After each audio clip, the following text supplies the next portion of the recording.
Բարև ձեզ։ Լույս է տեսել Լեռնային Ղարաբաղ մշակույթի իրավունքի խախտումները բռնի տեղահանության համատեքստում ուսումնասիրությունը։ Մենագրությունը նվիրված է 2020-ից 2023 թվականների ընթացքում Ադրբեջանի կողմից սանձազերծած պատերազմների, էթնիկ զտումների, ցեղասպանական գործողությունների, ռասայական ատելության, խտրականության եւ մշակութային ժառանգության համակարգված ոչնչացման հետևանքով իրենց պատմական հայրենիքից բռնի տեղահանված արցախահայերի մշակույթի իրավունքի բազմակողմ խախտումների ուսումնասիրությանը։ Այսօր մեր տաղավարում մենագրության հեղինակ պատմական գիտությունների թեկնածու Արմինե Տիգրանյանն է։ Բարև ձեզ։ Բարև ձեզ։ Մշակույթը սովորաբար այս խիստ քաղաքականացված աշխարհում, գլոբալ աշխարհում համարվում է ածանցյալ։ Այսինքն եւ դրական առումով մշակութային արդյունք ենք ասում եւ խախտումների պարագայում ավելի ածանցյալ, որպես առանձին իրավունք չի դիտարկվում կամ շատ հազվադեպ է դիտարկվում, թերևս միգուցե նեղ մասնագիտական շրջանակներում։ Ձեր կարծիքով աշխարհում էլ է նոր հանրահռչակվում մշակույթի հիմնարար իրավունքը, ինչպես օրինակ կյանքի իրավունքը կամ թեկուզ կրթության իրավունքը, որի մասին քիչ թե շատ ավելի շատ է խոսվում։ Նախ շնորհակալ եմ հրավերի համար, հատկապես այս կարևոր խնդրին եւս մեկ անգամ անդրադարձ կատարելու համար։ Այո, պետք է նշեմ, որ դուք իրավացի եք եւ թեև մշակույթի իրավունքը եւ մշակութային ժառանգությունն ու ինքնությունը դարեր շարունակ հետաքրքրել են ողջ մարդկությանը, բայց իրավական համակարգի մեջ այն տեսնելը եւ այդ կոնցեպտում տեղավորելը վերջին 10-15 տարիների ՄԱԿ-ի մշակույթի իրավունքի գծով հատուկ զեկուցողի մանդատի ստեղծումից հետո է տեղի ունեցել։ 2010 թվականից ի վեր ՄԱԿ-ը ստեղծեց հատուկ մանդատ մշակույթի իրավունքի գծով հատուկ զեկուցող եւ բացի դա նաեւ ՅՈՒՆԵՍԿՕ-ն աստիճանաբար փոխեց իր քաղաքականությունը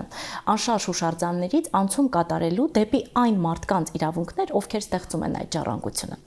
Մշակութային ժառանգությունը խիստ օրգանական կապ ունի մարդկանց, նրանց իրավունքների, նրանց գործունեության հետ, ինչու, որովհետեւ հարում է ինքնութենական ողջ դաշտին։ Այսինքն ինքնութենական դաշտն էլ մտել է իրավական համակարգ։ Իհարկե, որտեղ ինքնությունն էլ, ինչպես մշակույթը, առավել եւս ինքնությունը, ավելի շատ դիտարկվում է որպես այսպես ռոմանտիզացված, միգուցե կարևոր, բայց ավելի իրացիոնալ երևույթ։ Մի կողմից հետաքրքիր է, թե ինչպես է իրավական համակարգը, ինչպես է միջազգային իրավունքը փաստորեն ռեալ դաշտ բերում ինքնութենական խնդիրները, այդ դրանով նաև մշակույթի խնդիրները։ Հիմա փորձեմ մեկնաբանել, ինչպես մշակույթի իրավունքի հայեցակարգը կապվեց ժառանգության հետ եւ մարդկանց իրավունքների հետ։ Տեսեք, երբ 1970-ականներին ՅՈՒՆԵՍԿՕ-ն ընդունեց համաշխարհային մշակութային ժառանգության կոնվենցիան, այդ ընթացքում մշակույթը եւ մշակութային ժառանգությունը սահմանվում էր որպես անշարժ հուշարձաններ, պատմական, լանդշաֆտներ, նյութական կարեւորություն ունեցող հուշարձաններ, որոնք կարեւոր են գեղագիտության, մարդկության պատմության համար։ Այնուհետև տարբեր խմորումներ տեղի ունեցան եւ խիստ կարևորվեց նաեւ այն հմտությունները եւ գիտելիքը, որը թեկուզ եւ դրվում է նաեւ ճարտարապետական ժառանգության ստեղծման հիմքում։ Եվ չէ որ սա մի երևույթ է, որը կապված է մարդկանց հետ, չէ որ մարդիկ իրենց հազարամյա կենսընթացից կոլեկտիվ անգիտակցական, ինքնութենական խտացումներն են բերում, որպիսի ազգը, համայնքը ունենա այս կամ այն ճարտարապետական ձևը, այս կամ այն խորհրդանիշները, ինքնության խորհրդանիշները կամ այս կամ այն սովորույթները եւ արհեստները։ Եվ առաջ մղվեց ոչ նյութական ժառանգության համակարգը եւ 2003 թվականին ընդունվեց ոչ նյութական մշակութային ժառանգության պահպանության կոնվենցիան։ Հետագայում տարբեր քննարկումների, միջազգային բանաձևերի քննարկումների ընթացքում եւս մեկ կոնցեպտ առաջ քաշվեց, որ ոչ նյութական ժառանգությունն էլ կապված է ոչ թե մեկ մարդու կամ առանձին մարդկանց խմբի, այլ կոլեկտիվ հանրույթի հետ, եւ սա կենսափորձի արդյունքում է փոխանցվում եւ սերնդեսերունդ եւ խտացվում եւ ձևակերպվում որպես սովորույթ կամ ավանդույթ։ Եվ նաեւ քննարկվեց այն հարցը, որ համայնքը իր ողջ մշակութային պոտենցիալով գոյում է որոշակի բնապատմական լանդշաֆտում եւ հետեւաբար բնությունը, տարածքը, աշխարհագրական այն վայրը, նյութական ողջ ռեսուրսներով մեկ ամբողջություն է։ ոչ թե հուշարձանը առանձին է կտրված մարդուց, ոչ թե արհեստը առանձին երևույթ է կտրված համայնքից, այլ այս ողջ իսկ բնական հողը, բնապատմական լանդշաֆտի հետ միասին դիտարկվում է որպես մեկ համակարգ։ Եվ այս գրքում նաև մանրամասն բացատրված է, ինչ ասել է մշակութային ժառանգության լայն հայեցակարգ։ Եվ սա հենց այն կոնցեպտն է, որտեղ մեկ առանցքում են դիտարկվում համայնքը, ժողովուրդը, բնապատմական լանդշաֆտը, հուշարձանները, հմտությունները, պատկերացումները, ինչու՞ չէ նաև ապագայի մասին, հա, տեսլականը։ Երազանքները, այսինքն։ Այո, որովհետև կոլեկտիվ հանրույթը ունի եւ սա շատ բնական է, որ երևակայական պատկերացումներ, երազանքներ, այն ուժը, որը առաջ է մղում էթնիկական հանրույթին, սա խիստ կարևոր է եւ առանց այդ մղման, ներքին մղման համայնքը կկազմաքանդվի եւ գոյություն ունենալ չի կարողանա։ Եթե փորձենք տեղայնացնել խնդրի վրա, այն խնդրի, որ դուք նաեւ ուսումնասիրել եք, այսինքն արցախցիների բռնի տեղահանության արդյունքում կարող ենք ասել, որ լիակատար խախտվել է մշակույթի իրավունքը բոլոր բաղադրատարերով, ինչպես դուք քիչ առաջ նշեցիք, եւ նյութական հուշարձաններն են կամ ոչնչացվում կամ խեղաթյուրվում է դրանց ինքնությունը, բնական լանդշաֆտից, այսինքն տարածքից լիարժեք կտրվել են եւ որպես արդեն տեղահանված կամ փախստական, այսինքն տեղավորվելով այլ երկրներում կորցնում են նաև ոչ նյութական մշակույթի հետ իրենց կապը, որովհետև ինչպես գիտենք, դա համայնական կյանքի հետ է կապված, կյանքի ձևերը, ինչպես ասացիք, նույնիսկ կապված են ուղիղ այն տարածքի հետ, որտեղ ապրել է մարդը, արհեստները, ուղակի կենսակերպը առօրյա եւ այլն, եւ բարբառը ամենակարևորը։ Սա լիակատար խախտում է տեղի ունեցել մշակույթի իրավունքների, անկախ նրանից քաղաքական իմաստով Արցախի հանրապետությունը ճանաչելի էր, թե ճանաչելի չէր, այդ տարածքը ում տիրապետության տակ պիտի լիներ կամ է։ Նախ նշեմ, որ այո, մշակութային ժառանգության պահպանության խնդիրը, հանդուրժողականության սերմանման խնդիրը, ապա քաղաքական երևույթ է եւ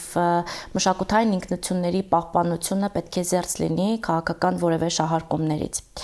Այն անժխտելի եւ հիմնարար իրավունք է, մշակույթի իրավունքը եւ սերտորեն փոխկապակցված է նաեւ մարդու մյուս իրավունքների հետ։ Այս դեպքում մշակույթի իրավունքը սերտորեն կապված է կրթության իրավունքի, ինքնության պահպանության իրավունքի, ազատ տեղաշարժի իրավունքի, սեփականության իրավունքի եւ այս շարքը կարելի է երկար համադրել։ Այո, դուք շատ ճիշտ նշեցիք, մշակույթի իրավունքը ինչքան որ բազմա ոլորտ է եւ ծածկում է իրավունքների եւ երևույթների լայն դաշտ, հետեւաբար նաեւ ինչքան շատ են խնդիրները հասցված համայնքին, այդքան բազմա վեկտոր են խախտվում նաեւ մշակույթի իրավունքի ուղղությունները։ Մշակույթի իրավունքը խախտվում է թե հուշարձանների ոչնչացման, թե պղծման, թե թիրախավորման, թե սպառնալիքի, թե պատմության խեղաթյուրման, թե արհեստների կասեցման, թե համայնքների կազմաքանդման եւ թե բնապատմական լանդշաֆտից օտարման դեպքում։ Արցախի ժողովրդի բռնի տեղահանությունը տեղի ունեցել 3 փուլերով։ Առաջինը դա 2020 թվականի պատերազմն էր, պատերազմական արհավիրքները, պատերազմական հանցանքները, հուշարձանների թիրախավորումը, որը նաև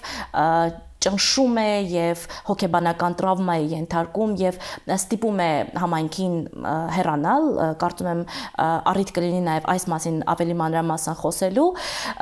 բայց պետք է ասել, որ երկրորդ փուլը դա 2022 թվականից ի վեր Լաչինի միջանցքի շրջափակումն էր, 10 ամիս մարդկանց սովի, կենցաղային տարրական ռեսուրսներից հասանելիությունից զրկելու, վախի մտնոլորտում, հուսալքության մտնոլորտում պահելու տարբեր խոշտանգումների դեպքերի եւ այս ընթացքում, ինչպես մենք գիտենք, նաեւ քանի որ Լաչինի միջանցքը փակվեց խիստ հանպատրաստից, այդ ժամանակահատվածում նաեւ շատ մարդիկ կային, որոնք տարբեր պատճառներով, պարզապես կրթության, առողջապահության տարբեր նպատակներով դուրս էին գտնվում, հա, Արցախից եւ նաեւ Կարմիր խաչի օգնությամբ այդ ընթացքում նույնպես ընտանիքների վերամիավորման նպատակներով նպատակներով, կրթության իրավունքի իրացման նպատակներով եւս հոսք տեղի ունեցավ Արցախահայության եւ փաստորեն երբ բացվեց խեղդված օղակը կյանքի, արդեն պատերազմական ծանր հարվածների եւս մի արհավիրքների փաստորեն ականատես եղավ Արցախահայությունը եւ ազատ ընտրության հնարավորություն չունենալով ստիպված եղավ լքել իր պատմական հայրենիքը, որը միջազգային օրենսդրությունը ընտրության ազատ կամքի ընտրության բացակայությունը հավասար է համարում բռնի տեղահանությանը։ Այսինքն բռնությունը այստեղ լայնորեն պետք է մեկնաբանվի, բռնությունը միայն ֆիզիկական ուժի գործադրումը չէ, այլ բռնությունը անգամ բռնության կիրառման վախը եւ սպառնալիքն է։ Բռնությունը հարկադրանքի միջոցների եւ ողջ շղթայի գործադրումն է։ Բռնությունը խոշտանգումների վախն է կամ հենց բուն խոշտանգումների իրականացումը։ Բռնությունը պատերազմական հանցանքներն են, քաղաքացիական բնակավայրերի թիրախավորումը, քաղաքացիական բնակչության շրջանում սպանությունները, հուշարձանների թիրախավորումը։ Այսպիսի մի նկատառում կա, որ երբ անգամ, թեկուզ պատերազմական իրավիճակում երբ թիրախավորվում է ամենախաղաղ թվացող ժառանգությունը, սա արդեն տեղահանության ուղիղ հրաման է։ Այսինքն, երբ համայնքը գիտակցում է, որ չի կարող գոյել տարածքում իր մշակութային ինքնությանը համապատասխան, անուղղակի կերպով ենթագիտակցական մակարդակով հուշարձանների ոչնչացումը տեղահանության ուղիղ հրաման է հանդեսանում։ Այսինքն, երբ ասվում է, որ բռնի տեղահանության պարագայում, չէ, միջազգային կոնվենցիաներն այդպես են ձևակերպվում, միջազգային իրավական փաստաթղթերը, որ հրամանի առկայություն է պետք, որպեսզի տարանջատենք բռնի տեղահանությունը կամ էթնիկ զտման գործը, փաստը ուղղակի տեղափոխ կամ տարհանման, ավելի շատ տարանջատելու համար տարհանումից հրամանի առկայությունը։ Հրամանը պարտադիր չի թղթի վրա գրված հրաման լինի։ Նույնիսկ եթե այդ տարածքում որևէ այդ համայնքի հուշարձան է թիրախավորվում, դա արդեն համարվում է հրաման։ Այդպես է։ Միջազգային թերև միջազգային քրեական դատարանի 8-րդ հոդվածի համատեքստային տարերը, նաև միջազգային սովորութային իրավունքի 129B կանոնը եւ նաև Ժնևի 4-րդ կոնվենցիայի 17-րդ հոդվածի առաջին կանոնը նշում են, որ տեղահանությունը բռնի համարվելու համար հրամանի առկայություն է պետք, այսինքն տեղահանության բռնության փաստը ապացուցելի է հրամանի, առկայության կամ բացակայության դեպքում։ Բայց միջազգային իրավունքի զարգացմանը զուգընթաց նշվեց, որ այս կետերը պետք է լայնորեն մեկնաբանվեն եւ հրաման ասվածը չի ենթադրում բանավոր կամ գրավոր հրաման եւ տեղահանության հրաման այս դեպքում կարող են համարվել ցանկացած հարկադրանքին ուղղված գործողությունները, ռասայական ատելության քարոզը, խտրականության դրսևորումը, էթնիկական պատկանելիության ժխտումը, բնիկության փաստերի ժխտումը, պատերազմական միջոցների եւ մեթոդների սխալ կիրառումը, արգելված զենքերի կիրառումը, այսինքն այս շարքը կարելի է շատ երկար նշել, բայց եզրահանգումը հենց հուշարձանների եւ ինքնությանը ուղղված հարվածներն են, որոնք ուղիղ հրաման են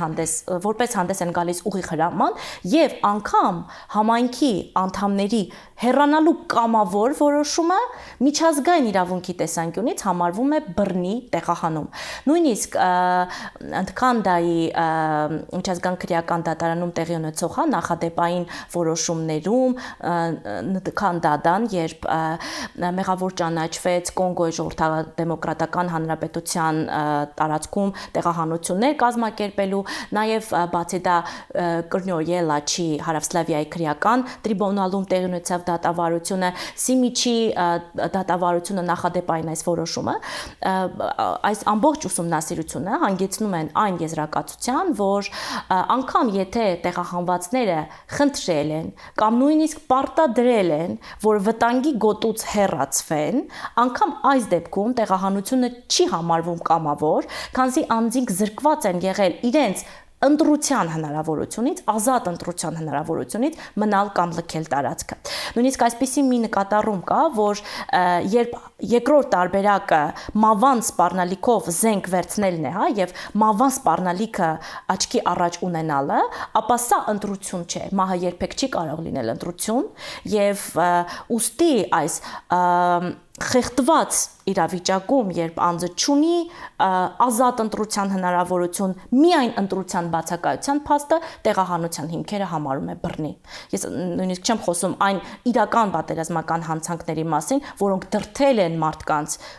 սարսափի խոշտանգումների վտանգի դեպքում դրդել են հեռանալ։ Եվ այսօր մենք ունենք 150-ից ավել, 1000-ից ավել բռնի տեղահանված մարդիկ, որոնցից 40,000-ը առաջին պատերազմի ընթացքում տեղահանվեց,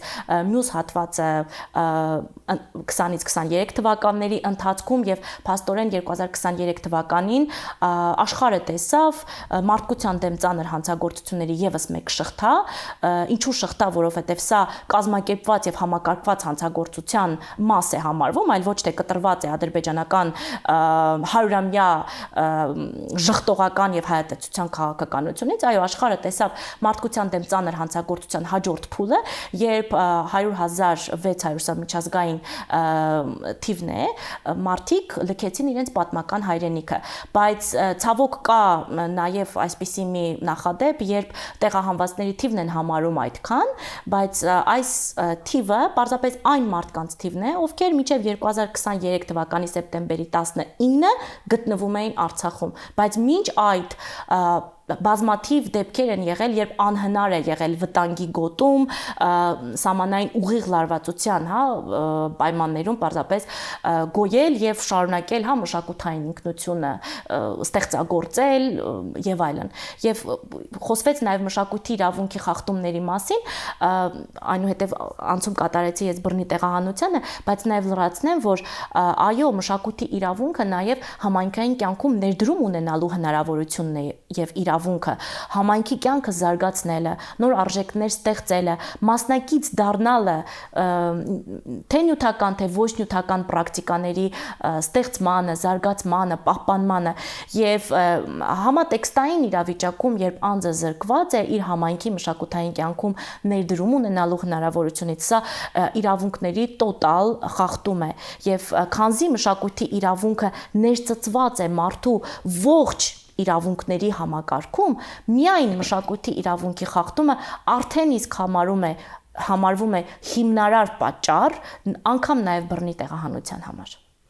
Երբ խոսում ենք արցախցիների իրավունքների եւ դրանց ոտնահարման մասին կամ դրանց պաշտպանության մասին, միշտ կտրում ենք արցախցիների խնդիրը, հավանաբար դա քաղաքական պատճառով է գոնե ենթագիտակցորեն ձևավորվել, որովհետեւ Արցախը առանձին հանրապետություն էր, բայց հատկապես մշակույթի իրավունքի համատեքստում, եթե նայում ենք ինչ է մշակույթի իրավունքը, ինչու միայն արցախցիների, արդյոք չի խախտվել նաև ամբողջ հայության իրավունքը, ի վերջո Արցախի մշակույթը հայ մշակույթի մաս է, եւ նույնիսկ այն մարդիկ, ովքեր ոչ միայն Արցախում չեն ապրում, այլ անգամ Հայաստանի Հանրապետությունում չեն ապրում, այն հայերը, Սփյուռքում են ապրում, արդյոք չի խախտվել նաև նրանց մշակույթի իրավունքը։ Դուք շատ ճիշտ նշեցիք, այո, երբ դիտարկում ենք խնդիրը հավաքական իմաստով, սա հարված է հայ ժողովրդին որպես հավաքական ամբողջություն, բայց պետք է նշեմ, որ մենք կարող ենք նաև շատ ավելի հեռուն գնալ եւ արցախահայությանն ուղղված հարվածները համարել կրոնական իրավունքի դեմ հարվածներ, քրիստոնեության դեմ հարվածներ, խտրականությունից զերծ մնալու իրավունքի դեմ հարվածներ, հանդուրժողականության դեմ հարվածներ։ Եվ սա փաստորեն մի համակարգ է, որով խթանվում է բռնությունը միջազգային համակարգում։ Եվ եթե մենք խնդիրը առանձնացվում ենք եւ դիտարկում ենք լոկ արցախահայության տիրույթում, ապա մենք ունենում ենք այլ իրավիճակ։ Անկամ եթե մենք փորձենք իրավունքների պաշտպանությունը, առանձնացնել եւ դիտարկել միայն այդ կոնտեքստում, ապա սա կտանի իրավունքների պաշտպանության այլ կետեր։ Բայց երբ խնդիրը դիտարկվում է ինչու՞ չէ նաև վերազգային մակարդակում, երբ հուշարձաններին հարվածը համարվում է մարդկության դեմ հանցագործություն, ողջ աշխարհի մշակութային բազմազանության խաթարում, այս դեպքում սա նաև խնդիր է, որը հավասարապես վերաբերում է միջազգային հանրության բոլոր դերակատարներին։ Չէ՞ որ միջազգային պետությունները համախմբվելով Միավորված ազգերի կազմակերպության տարբեր գաղափարների շուրջ, ՅՈՒՆԵՍԿՕ-ի շուրջ հանձնառու են պաշտպանել մոլորակի մշակութային բազմազանությունը, հանձնառու են հետևել բռնության արգելքներին։ Սա ոչ թե բարիկամքի դրսևորում է, այլ սա միջազգային պարտավորություն է, որովհետև ցանկացած կոնվենցիա, որի անդամ է թե Ադրբեջանը, թե եվրոպական ցանկացած երկիր եւ թե Հայաստանը, ենթադրում է թե հուշարձանների բռնության կանխարգելման, ոչնչացման դատապարտման, այլև ազգային օրենսդրության մակարդակում դրանց պատժման, դատապարտման, կանխարգելման դեմ ուղղված գործողություններ եւ ստացվում է, որ սա համընդհանուր պարտավորություն է, որը հավասարապես վերաբերում է բոլոր դերակատարներին։ Իսկ ինչպես են կատարվում այդ պարտավորությունները։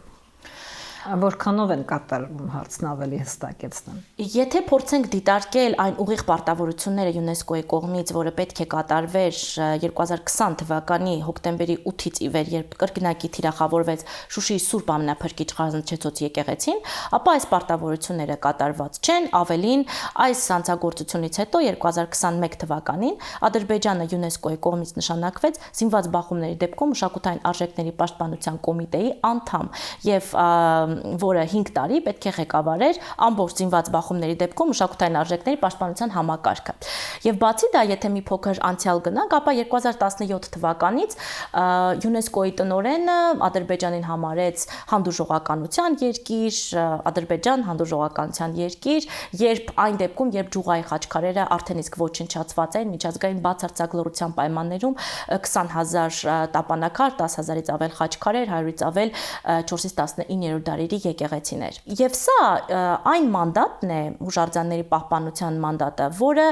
բոլոր պետություններն են տվել ՅՈՒՆԵՍԿՕ-ին։ Այսինքն սա ոչ թե ՅՈՒՆԵՍԿՕ-ի որպես առանձին կազմակերպության ցանկությունն է կամ կանոնադրական պարտքը, այլ սա մանդատ է, որը ՄԱԿ-ը, Միավորված ազգերի կազմակերպությունը, իր ողջ անդամներով հանդերձ հանձնել է ՅՈՒՆԵՍԿՕ-ին ապահովելու եւ իրականացնելու իր առաքելությունը։ Ինչ է նշանակում առաքելության իրականացում, դա վտանգի գոտում, պատերազմական իրավիճակում հուշարձանների փաստագրումն է, մոնիտորինգի ենթարկումը, հետևաբար նաև ոչնչացման կանխարգելումը, որովհետև եթե ՅՈՒՆԵՍԿՕ-ի կողմից փաստագրված է հուշարձանը, ապա սա ոչնչացման կանխարգելման ամենաուղիղ եւ ամենահնարավոր տարբերակն է։ ՅՈՒՆԵՍԿՕ-ն պատերազմից միայն 10 օր անց հանդես եկավ երկու կողմերին զսպողական կոչով եւ ասաց, որ հուշարձանները պետք է պահպանվեն Հաագայի զինված բախումների դեպքում մշակութային արժեքների պաշտպանության կոնվենցիայի համաձայն եւ չպետք է թիրախ դառնան, որովհետև ցանկացած ժողովուրդ իր ներդրումն ունի մշակութային ողջ բազմազանության մեջ։ Եվ հետո ՅՈՒՆԵՍԿՕ-ի տնօրենը հայտարարեց, որ նրանք սպասում են Ադրբեջանի պատասխանին, որպեսզի կարողանան մուտք գործել Լեռնային Ղարաբաղի տարածք եւ փաստագրեն ժառանգությունը, բայց մինչ օրս ՅՈՒՆԵՍԿՕ-ի առաքելությունը, այսինքն պարտավորությունը իրականացված չէ եւ օրեցօր ոչնչանում է ժառանգությունը եւ ոչնչանում է այն ժառանգությունը, որը համամարտկային նշանակության է։ Ոչնչացվել են Տանձատապի եկեղեցին, Բերձորի Սուրբ Համբարձում եկեղեցին, Մայրամաձորի Սուրբ Մինասը, Մոխրենեսի Սուրբ Սարգիսը, ոչնչացվել են նաեւ Մեխակավանի Զորավոր Սուրբ Աստվածածին եկեղեցին, Շուշիի կանաչ ժամը, խեղաթյուրվել եւ այլափոխվել է Շուշիի Սուրբ Ամենափրկիչ Ղազանչեցոց եկեղեցու գմբեթը կրկնակի թիրախավորումից հետո, Մեղրեցոց եկեղեցու պատմական շերտերն են ոչնչացվել, Ծարի Սուրբ Սարգիս եւ Սուրբ Գրիգոր եկեղեցու արձանագրություններն են քերվել, Կովկասի մշակութային ժառանգության մշտադիտարկման կենտրոնը արձանագրել է մոտ 30 պատմական գերեզմանոցների եւ եկեղեցիների վտանգի ծայրահեղ վիճակում ներկայումս գտնված լինելու մասին, Արցախի մշակութային ժառանգության մշտադիտարկման կենտրոնը 2020 թվականից ի վեր փաստագրել է 220-ից ավել ժառանգության ոչնչացման, խեղաթյուրման, պատմական գերեզմանոցների ոչնչացման դեպքեր, եւ սա դիտարկվում է ոչ միայն նորից եմ նշում հուշարձանների եւ նյութական արժեքների կորստի տեսանկյունից, այլ սա հավաքական կորուստ է մի ողջ ժողովրդի եւ մոլորակի։ ՅՈՒՆԵՍԿՕ-ն անգամ նշում է, որ ցանկացած ժառանգությանը հարված է ողջ մարդկությանը։ Եվ ես նաև ավելորդ չեմ համարում նշել, որ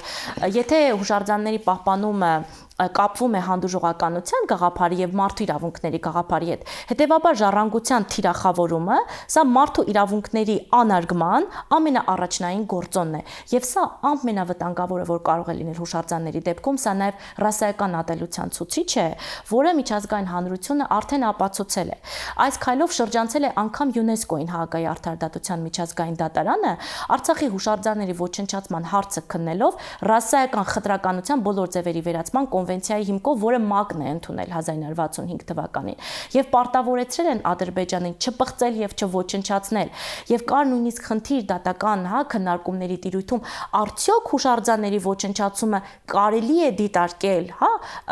ռասայական ատելության եւ այս կոնվենցիայի հիմքով։ Եվ պարզվեց, որ այո, եւ սա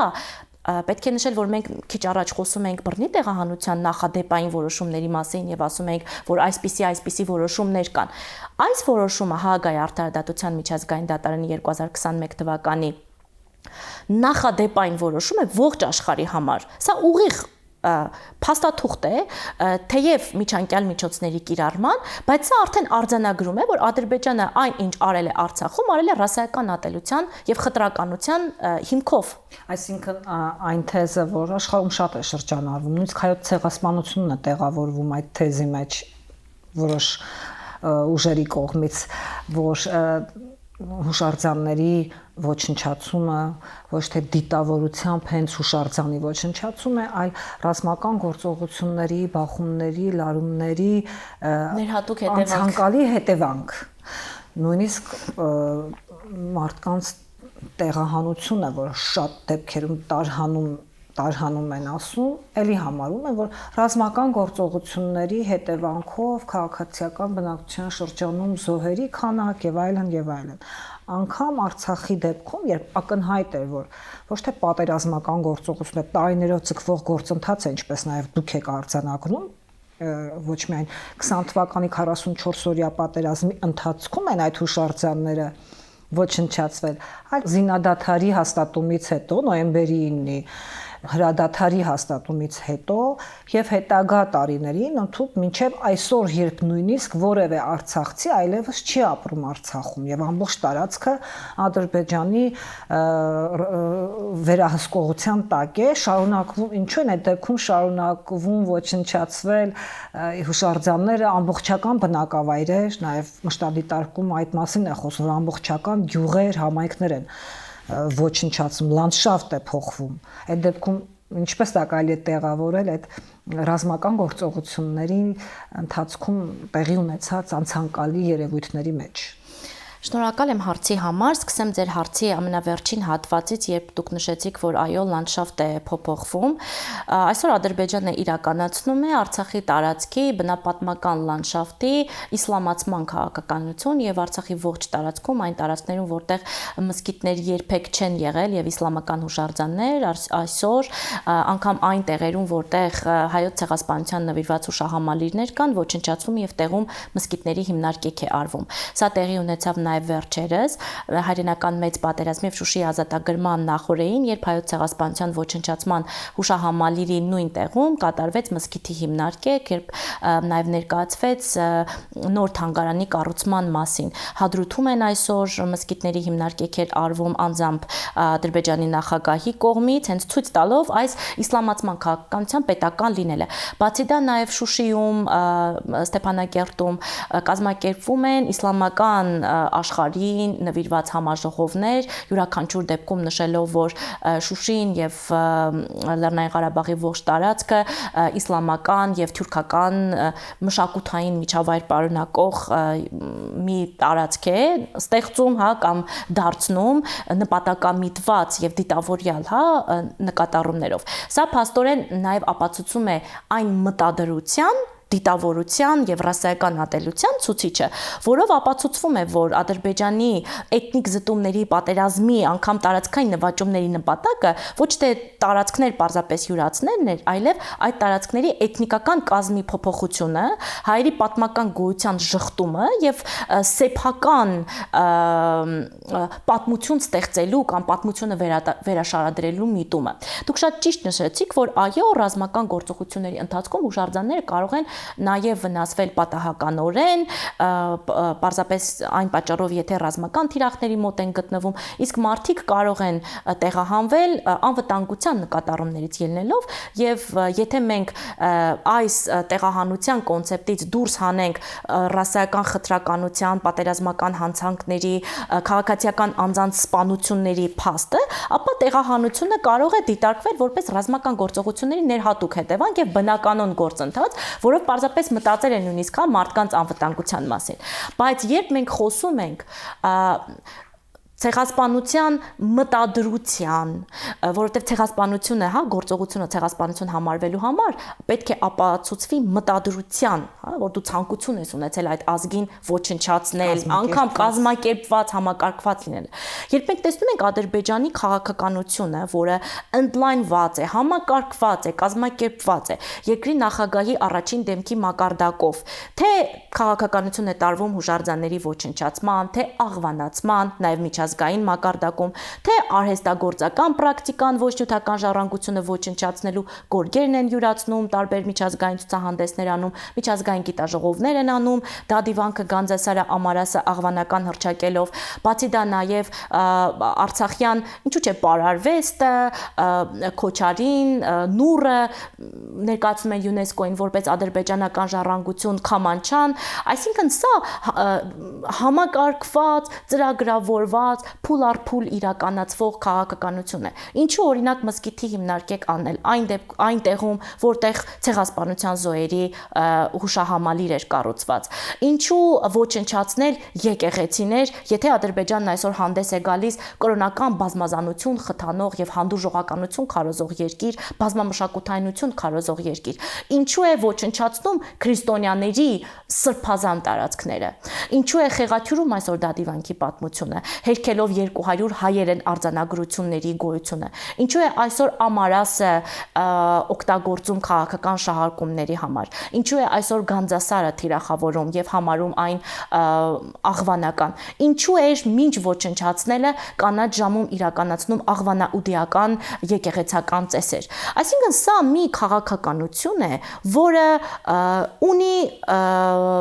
իր փուլերը, առանձնացված ուղղությունները, որը այսպես շղթայական կերպով խրվել է հայկականության եւ արցախահայության կյանքի եւ գործունեության բոլոր երակներում։ Եվ բռնի տեղահանությունը արդեն այս քաղաքականության եզրահանգումն էր, եւ փաստորեն հիմա այն դատարկ տարածքում, որը մնացել է, հաջորդ քայլը ինչն է, սեփական ինքնությունը թելադրելը, այսինքն իսլամացնելը, հերքելը, պատմական գերեզմանոցները ոչնչացնելը։ Ադրբեջանն այսօր ճանապարհներ է կառուցում դիցուկ այն տարածքներում, որտեղ պատմական գերեզմանոցներ կան՝ Սղնախում, Շուշիում, Հադրութում։ Եվ սա փաստորեն գերեզմանների ոչնչացման քաղաքականությունն էլ տեղավորում է ճանապարհաշինարարական գլոբալ աշխատանքների իրականացման քողի տակ։ Ձեր գրքում բավականաչափ անդրադարձ կար նաև խաղաղության գործընթացին եւ հետաքրքիր է ինչպես է մշակույթի իրավունքի խախտումը եւ խաղաղության հաստատումը առնչակցում իրար հետ Միացյալ Ազգերի կազմակերպությունը, որտեղ ի վերջո մեծ հաշվով իրավունքի խախտումը կանխելու նպատակը եւ որևէ իրավունքի խախտում կանխելու գերնպատակը համերաշխության ու խաղաղության հաստատումն է։ Մենք կարող ենք այդ երկրի հետ, այդ պետության հետ, այդ ժողովրդի հետ ի վերջո, դե մենք պետությունների միջև է խաղաղությունը հաստատվում, բայց խաղաղ պիտի ապրեն իրար հետ ժողովուրդները։ Հասնել խաղաղության, եթե մենք այս իրավական համատեքստում ենք նայում, միջազգային իրավունքի համատեքստում ենք նայում, ոչ թե ուղղակի բարոյական կամ մեր սուբյեկտիվ կարծիքի, կարող ենք հասնել արդյոք խաղաղության, եթե կան փաստագրված այսպիսի խախտումներ եւ խախտումների շարք ամբողջ կարելի ասել, եթե մենք զրույցը շարունակենք, կարող է պարզապես օրեր տևի միայն թվարկումը խախտումների, որ տեղի է ունեցել հայության նկատմամբ։ Տեսեք, մենք այսօր ունենք երկու գլոբալ եւ շատ մեծ խնդիր, որոնք խոսում են շարունակվող պատերազմի մասին։ Մեկը հուշարձանների թիրախավորումն է, որը հենց Միավորված ազգերի կազմակերպությունը եւ ՅՈՒՆԵՍԿՕ-ն համարում են շարունակվող պատերազմի ձև եւ ռազմավարություն, եւ երկրորդը դա բռնի տեղահանությունն է, որը պատերազմի կանխամտածված ռազմավարություն է շարունակվող պատերազմ եւ փորձագետների գնահատմամբ մի իրավիճակ, որը երբեմն նույնիսկ իր խնդիրներով գերազանցում է պատերազմի արհավիրքները։ Այսինքն, եթե պատերազմը ռազմական գործողություններ են եւ ժամանակավոր գործընթաց է, ապա բռնի տեղահանության հետևանքները, որոնք ավելի ծանր են, երկարատև, ինքնութենական, պատմական, այո, աննկատ, բայց շատ ավելի ծանր եւ հենց այս արհավիրքների եւ խնդիրների շղթան է, որ թույլ է տվել միջազգային փորձագետներին, որոնք բազմաթիվ զեկույցներ ու աշխատություններ ունեն այս մասին, անվանել այս գործընթացը շարունակվող պատերազմ։ Եվ մինչև չիրականացվի Արցախահայության արդարացի, կամավոր, անվտանգ վերադարձի իրավունքի իրացումը, որը նաև սերունդների իրավունքն է, տեսեք վերադարձի իրավունքը մի շատ հետաքրքիր բաղադրատար ունի, այն փոխանցվում է սերնդեսերունդ եւ չի ավարտվում այնքան ժամանակ, մինչեւ այն լիարժեք իրականացված լինի։ Այսինքն, եթե մենք խոսում ենք վերադարձի իրավունքի մասին, սա կարող ենք նշել, որ այն բացառիկ իրավունքներից է, որ դուրս է գալիս անձից եւ պատկանում է սերունդներին։ Սա սերունդների իրավունքն է եւ սերունդների դեմ ուղղված հանցագործություն։ Ժառանգության ոչնչացումը նաեւ շատ հաճախ միջազգային այն նույն ամբիոնից, որտեղ լռում են արցախահայության խնդիրների մասին, ժառանգության ոչնչացումը համարում են հանցագործություն ուղղված խաղաղության դեմ։ Ինչու՞։ Որովհետև երբ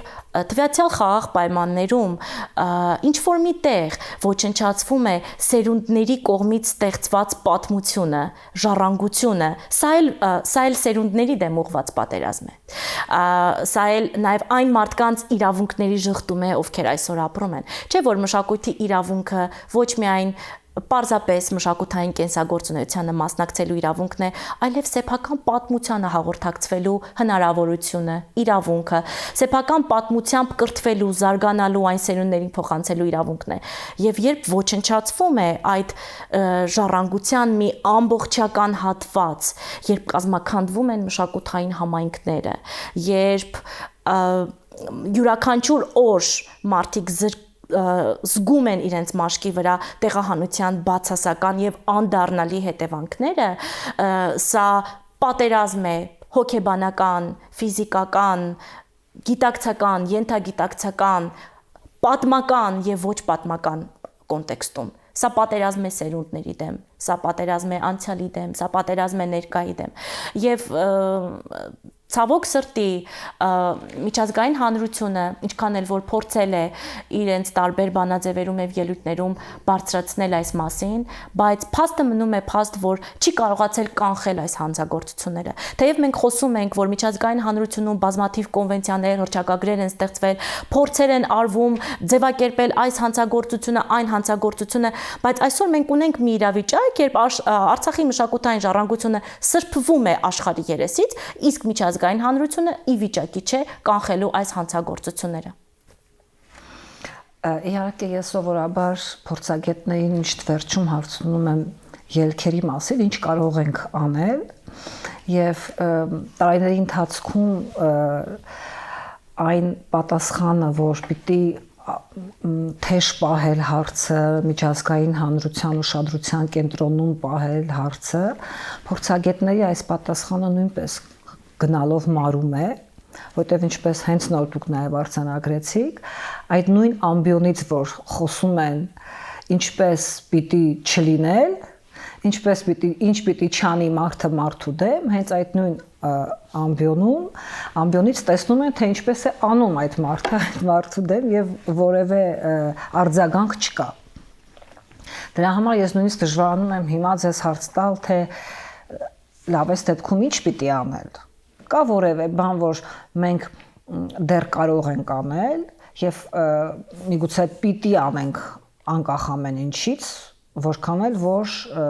միջազգային իրավունքում, միջազգային հարթակներում կենտրոնացած չեն մեր հարցի վրա։ Ամենաառաջինը, որ մենք պետք է անենք, ապա հուսալքությունը մի կողմում թողնելն է։ Հավաքական, մասնագիտական եւ իրավական կոնտեքստում։ Երկրորդը, ինչ մենք պետք է անենք, մենք պետք է շարունակենք պայքարել ներկայացնել միջազգային հանրությանը,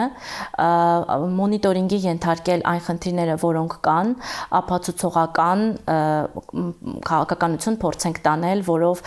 կփաստագրվի մարդկության դեմ ուղղված հանցագործությունները, եւ ինչու ենք պարտավոր այսպես անել, ոչ միայն նրա համար, որովհետեւ մենք հայ ենք կամ ցանկանում ենք փրկել Արցախի մշակութային ժառանգությունը եւ արցախահայերին, այլև որովհետեւ սա մեր բոլորի հավաքական պարտքը եւ հանձնառությունն է, պատժելով կամ ժխտելով երևույթները իրենց անուններով կոչելով կանխարգելել աշխարհում տեղի ունեցող հետագա հանցագործությունները, հետագա ցեղասպանությունները, որովհետև այնինչ այսօր տեղի է ունենում, ինչ որ մի ժամանակ, ինչ որ հանցագործության լռության շարունակությունն է։ Ցանկացած հանցագործություն պետք է դատապարտվի, որպեսզի մենք վաղը արթնանանք ավելի լավ մոլորակում։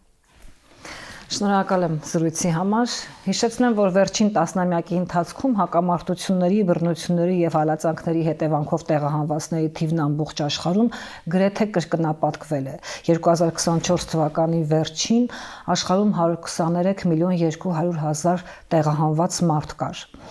Այս կտրուկ աճը պայմանավորված է աշխարհում նաեւ հակամարտությունների կտրուկ աճով 2024-ի տվյալներով հակամարտություններն աշխարհում հասել էին 110-ի։ Տեղահանությունն այսօր պատերազմների առաջացած ամենագլոբալ խնդիրներից է համարվում ամբողջ աշխարհում, բայց սա պետք է ոչ թե մեզ անջրպետի պատասխանատվությունից այն մտայնությամբ, որ դե ամբողջ աշխարհն է այդպես, այլ ճիշտ հակառակը։ Մենք ստիպված պիտի ինքնակենտրոնանանք մեր խնդիրների վրա, որովհետև աշխարհը չափազանց զբաղված է հայության իրավունքների պաշտպանությամբ միայն զբաղվելու համար։ Շնորհակալ եմ զրույցի համար Տիկին Տիգրանյան, 7-րդ ազերմակի տաղավարում քննարկումները կշարունակվեն։ Ամենայն բարիք։